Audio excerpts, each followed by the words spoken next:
Bukannya sekedar kau percaya Yesus selesai, no. Makanya dalam sebuah gereja perlu ada namanya pengajaran yang lebih dalam lagi untuk membuat kita jadi anak Tuhan yang nantinya dibersihkan, yang tidak baik dipangkas, akhirnya berbuah. Pohon anggur itu berbuah ketika apa? Daunnya mulai dipangkas, mulai dipotong, akhirnya berbuah. Sama. Ketika kita masuk dalam kekristenan, kita harus siap namanya dibentuk. Proses pembenaran, proses pengudusan itu sakit. Masa lalu yang buruk perlu dipatahkan, kutuk-kutuk perlu dibersihkan.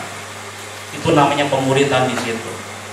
Kayak kita hanya sekedar percaya Yesus stop, no. Ada proses lagi untuk menjadi kita berbuah. Dimulai dari kita berakar kuat terus. Kembali lagi ke dalam cerita saya. Dan saya sadar ini adalah saya menjalin sebuah pola kutuk di situ.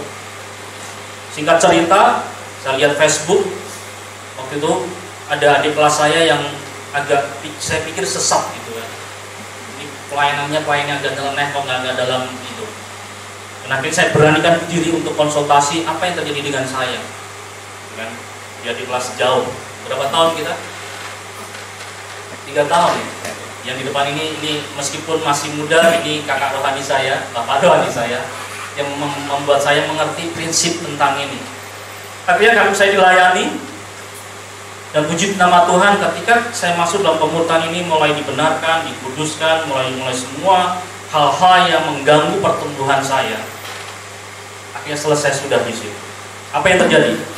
Ketika kita selesai dalam urusan-urusan yang membuat kita nggak bertumbuh, di situ buah terjadi.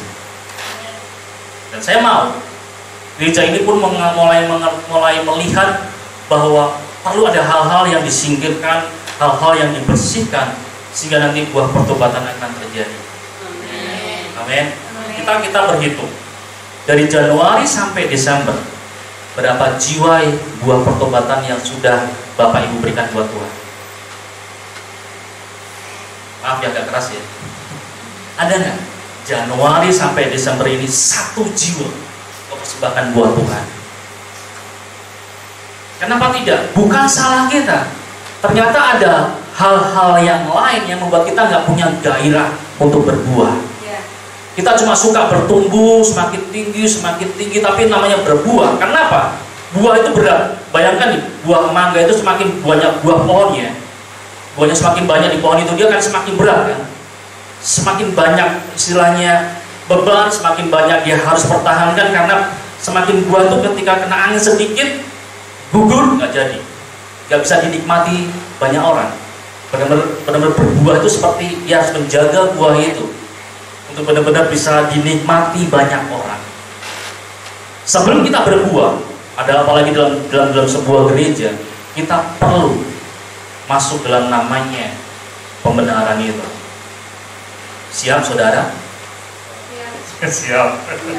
Saya yakin karena ketika kami sudah mulai dipulihkan, kami mulai mengalami namanya pembersihan, ada gairah untuk menceritakan, ada gairah untuk bersaksi, ada gairah untuk membuat orang lain percaya sama Yesus. Karena apa?